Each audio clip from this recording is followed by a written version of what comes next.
I love wine. It's probably my happy. If I'm having a good day, I want a glass of wine. If I'm having a bad day, I have a glass of wine. And I was trying to reflect, like, how did I get into wine? And it's weird because my mom's family didn't drink because my grandfather was a raging alcoholic. Like it ruined his life, and eventually he essentially died from alcoholism.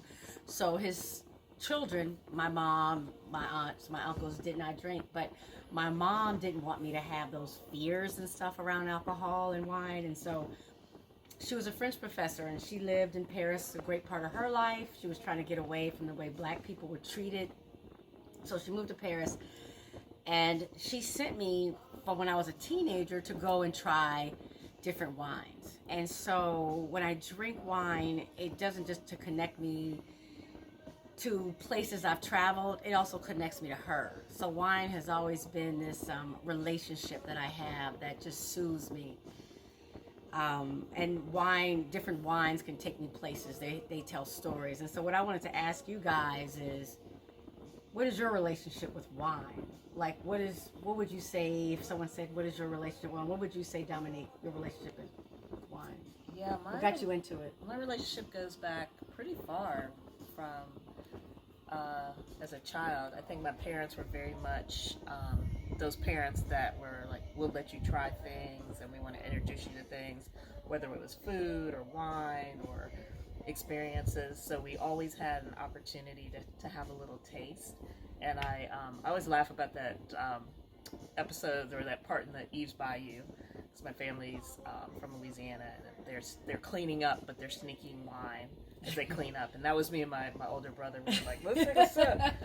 And then, we would go out. As we got older, we'd go out and then have experiences, and we were just trying wine. So it was really my dad. I would say my dad was the one who was like, try this wine. And he was a big wine person. He still is. And I just love the connection with all the different places and the cultures, and to learn about the winemaking, even to go back to the people who are actually like farming and doing all that, because I come from a family of farmers and things like that. So it's just a really special experience, and it's like wine is good for your soul. It's good for your soul.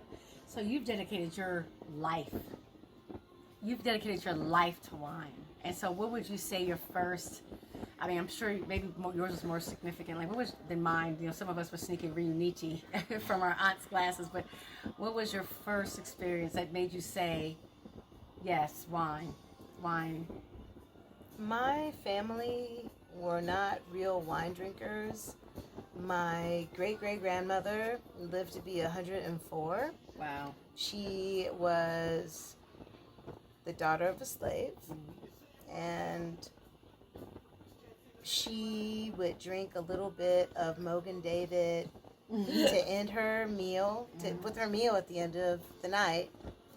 My grandfather had been in World War II, and so he understood what a sommelier was and what I was doing. Was this ever anything that my family thought that I should be doing?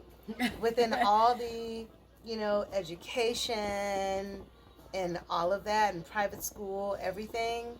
No.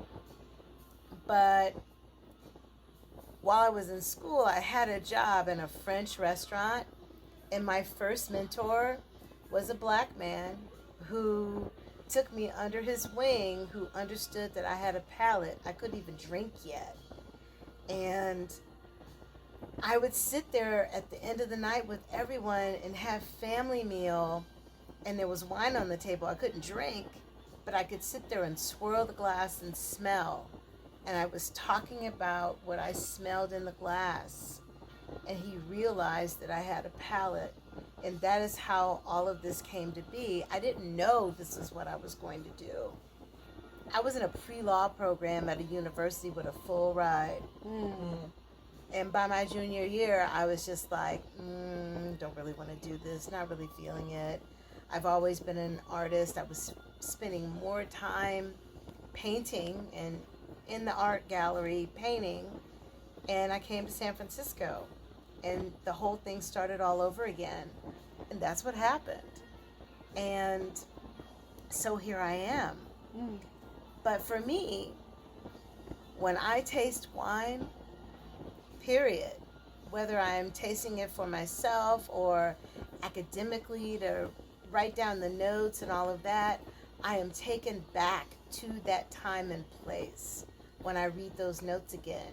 And that is how I process. And it's wacky and it's wild and it's crazy and it doesn't quite sound right, but it's also magical in its own way, because that's how I experience wine. And that's how all people can experience wine. And that's what makes wine absolutely fascinating and really wonderful. It can take you all kinds of places, all sorts of places. Cheers to that. Cheers to that. Thank you guys. Thank you. Thank you.